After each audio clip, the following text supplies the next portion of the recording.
Trump only threatening cities with black mayors. Okay, this is not going to end well for Sharpton. But let's play this clip here, Rob. I'm sure you got it, right? This is what Sharpton said about the president, I believe, on Morning Joe. Go ahead, Rob. It's a lot talking about how I've condemned a lot of what was going on in Chicago back in the day and other points. It's not about crime. But when you have this consistent pattern that you're only going after black mayors, now you're going to fight West more. I mean, the pattern here is clear, particularly when the data shows that crime is down in these cities. And you should be saying, why can't I work with the mayors? The wise political strategy is to start picking off some of these mayors that can say, Trump's not that bad, we're working together. Right. He doesn't want that. And it's clear he's doing it at the expense of people. Okay. So, does that work, Pat? Does that work? Like Al Sharpton is just there to say everybody's racist. Like they just, every time anything like this comes out, they just wheel him out. And can we be honest with each other? He's talking about all the mayors of all these cities, and he's going after black. Okay, DC mayor is African American, correct? New York City mayor is what? African American. Philadelphia mayor, Sherelle Parker, African American. Los Angeles, Karen Bass, African American. Chicago, Brandon Johnson. Well, guess what? You guys are effing up. And I'm sorry, but when somebody points it out, you have to be like, oh, it's racist. No, he's not going after it because of the race. Clean up your effing city. For some reason, you guys just feel like, nah, let's just keep it crazy. Let's keep it dirty. Let's keep everybody on freaking welfare and everybody killing each other because we're going to keep getting federal funding. No, I'm tired of that. And I looked it up. I'm like, wait a minute. Is he really going after them because they're racist? Because he's racist?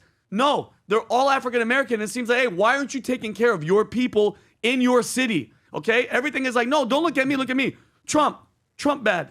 No, you suck at your job, and that's what it is. By the way, believe it or not, the way he put that, he brought the pressure on African American mayors of cities.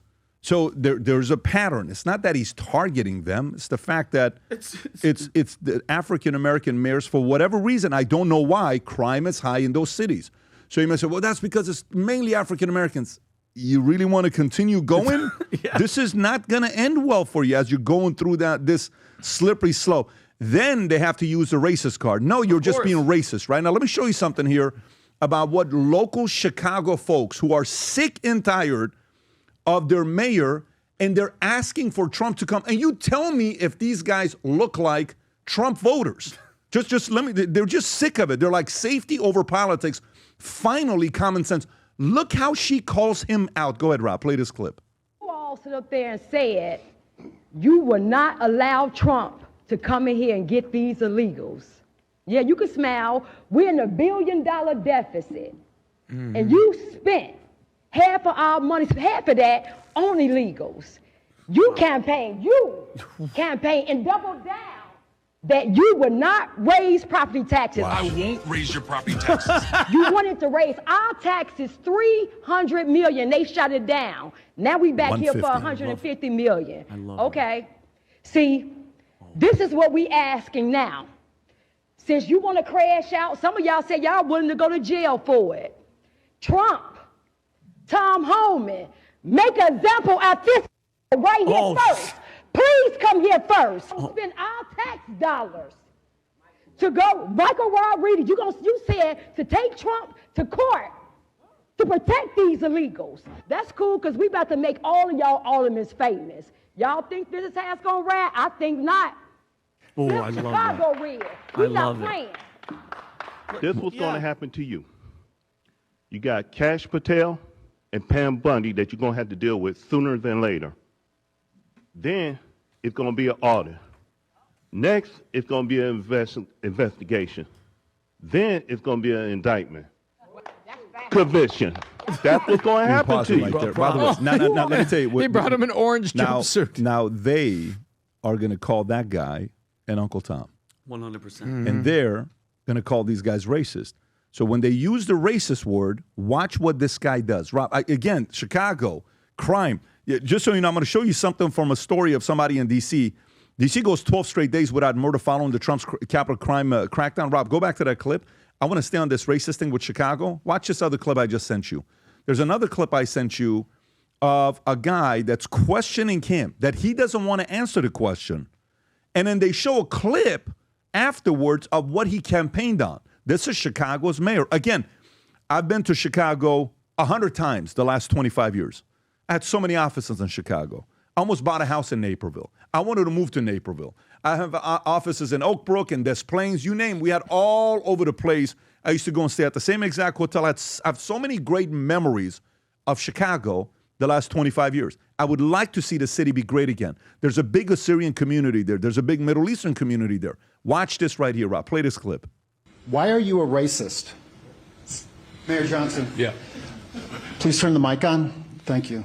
Real Chicagoans woke up this morning relieved that the Department of Justice is finally investigating your race hustle. As someone who grew up on the south side of Chicago, I've heard a lot of race hustlers in my life, trust me.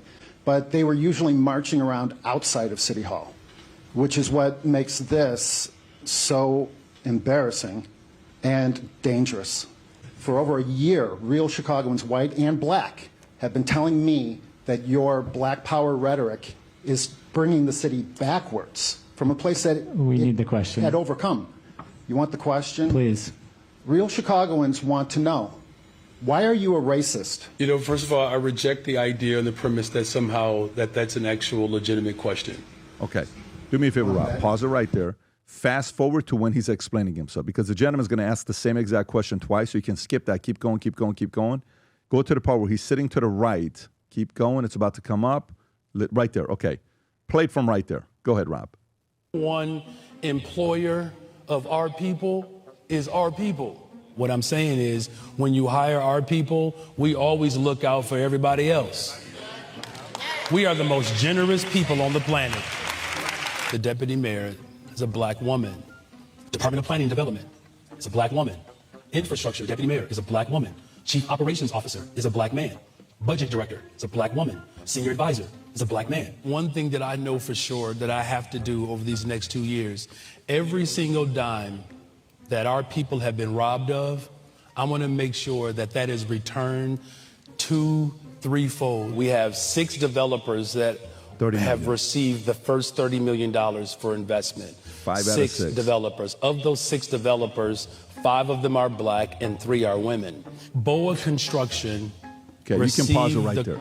You get the idea of what's going on. And then they're saying, well, he's only targeting black mayors. Sharpton, he's only giving money to blacks and only take care of blacks. And if you're white, he ain't targeting you. So what does that mean? Who's the more racist one there? See, this is where logic and data comes out and they lose the argument. Tom, your thoughts on the story here? Well, you know what's really funny is Trump is picking on statistics that are showing that citizens have enough and are living in horrible situations. Washington, D.C., how many clips do we need of people that say, this is better? They're actually making the police work hard. The police were kind of casual, and we now know, we've seen individuals produce what they claim is evidence that allegedly all these crime stats were being fudged in D.C., so it was actually worse. And then when Al Sharpton comes out like this, Al doesn't want more than a 5-minute interview, and I would tell you why. Because he's claiming Trump is racist, and you want to go into the statistics and crime. If you want to go into the statistics in Philadelphia and in Chicago, you don't want to go in and look at the victims and the perpetrators, because black-on-black violence is at the top of the statistical list. More of the crime, unfortunately, tragically, is black-on-black.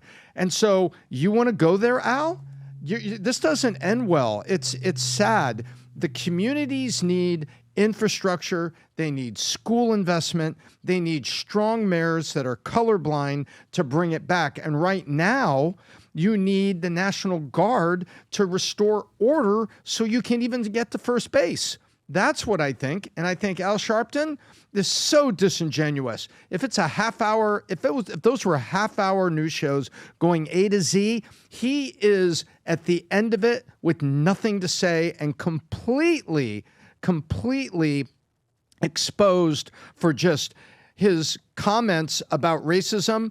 He's the one with the dog whistle. He's the one that's race baiting. He's the one that's trying to make it a racial issue when all we're doing is we're looking at the statistics in certain cities and people that need help. And the Why don't we do president this, Tom? is saying... I thought you were going to go to data. I thought we were going to show some stats. Can you go to ChatGPT, please, Rob? Did you? I thought you had some numbers you were going to show. Can you? Because Tom, you prompted something very good. What percentage of Chicago's population is black? Can we look that up? It's about a third of it, Pat. I know. Actually did some research. I want to look at this here. What percentage of Chicago population is black? Okay. Let's say it's going to be 28, 29%. Yeah. Okay, 28, 29%. Perfect. What percentage of the crime in Chicago is from the black community? Maybe Sharpton's right. So let's validate him. Let's give him some credibility, and maybe we're wrong and he's right. And if you look at this, go a little bit lower. Okay, so black Chicagoans are 20 times more likely to be a homicide victim compared to white residents. Victim. And 77% of homicide victims in the same period were black. Go back up. Go back up. You missed it, Pat. Again. 26% of individuals but they're are black responsible for African-American? 51.3% of the murders. 51.3% of black. Wow. That's a FBI I was hoping stat. to show Al Sharpton that he's right and maybe Trump is targeting them. But Al, this is, man, ChatGPT's racist. 100%. Oh, it's totally racist. ChatGPT's racist. I mean, if ChatGPT even has the audacity to spew data like this, so how do we fix this? That's the question. The way you fix it is what? To have more black mayors to go in there to tell them they're victims and it's the white man's fault? Nope. Is that the solution? Has that worked for how many years? 26, 27, 25 cities out of top 30 crime cities in America ran by a Democratic mayor. I don't know what percentage is black. We can find that out. But the point is, the more you start saying things like that without giving data, it just ends up backfiring on you. And then ChatGPT put some numbers out there and like, oh, shoot. Maybe this is not a good angle I should have taken. Can we get to the next subject? Let's talk about something else. Let's talk about a different story here. Adam, did you have any thoughts on this? I do. Well, words have power. You've said this before, but certain words, they lose all their power once they're overused or inflated, or it just becomes completely diluted to the point where it's like it's lost its complete meaning. And one of those words specifically is racist, right? So like you'll hear like, for instance, when you interviewed Bibi Netanyahu, literally interviewing Hitler, literally. Bibi is Hitler, literally. Well, clearly you don't know the word literally. And to draw a comparison between Bibi, who's doing a press conference or doing a podcast with Hitler, remind me when Hitler was doing podcasts and basically explaining himself to the world. Literally Hitler. So when you call someone racist, Trump is racist. Trump is Hitler. How many times have you heard that? It's so absurd to me. And it's so powerless and toothless and becomes completely watered down that it loses its meaning. So what I say when it comes to racism, do you remember when Bassem Youssef, we had our little engagement over there and he's like, you're racist. I'm like, why? Because I think certain countries in the Middle East are more focused on GDP and they're doing well, like Gulf countries, and certain countries are more focused on terrorism and GDT and they're not doing so well. That's racist. No, that's data, buddy. So to me, it's only racist if you single out one group. It's not racist if you make fun of everybody. When I was doing stand-up, much like Vinny does, I would call out black, white, Mexican. It's only racist if you single out one group and flip it. Why is it that someone like Al Sharpton is only singling out one group, white presidents? So to me, he's toothless and loses its meaning. It's unfortunate because there's a couple things that happens with social media and with ChatGPT and these searches that you can do. Nowadays, at any given point, somebody can watch somebody say something on CNN, MSNBC, Fox, and I'm like, is that true? Let me go do them. Oh, no, that's wrong. Is that true? Oh, no. For 20 years, I've been listening to you. You've been lying. Is that true? Is that true? Oh, my God. So that is the beautiful part about data, that people get to come back and show numbers, and then you get to make a decision for yourself. And trust me, the people that are doing it right, they don't like this type of data. I was in insurance, and a lot of times, it was Medicare insurance, Armenian this, Armenian that. It's like, you know what? It's not wrong. It's not wrong. There was a lot of it going on in Glendale, North Hollywood, a lot of these places. It was. So what are we going to say? That's everybody? No, that doesn't mean it's everybody. But that does mean a bigger percentage does it, and it needs to be addressed. And there's nothing wrong with that. Somebody needs to address it. Hopefully the right people will. Once a year we get together. I can't wait to see everybody this year. This is going to be the biggest one by a mile. Record-breaking attendance coming to this event here from all over the world. 3.5-day strategy session, business, all the stuff that we'll be doing. It's a very unique experience if you haven't been to it. Orlando Gaylord, if you want to get registered, go to thevaultconference.com.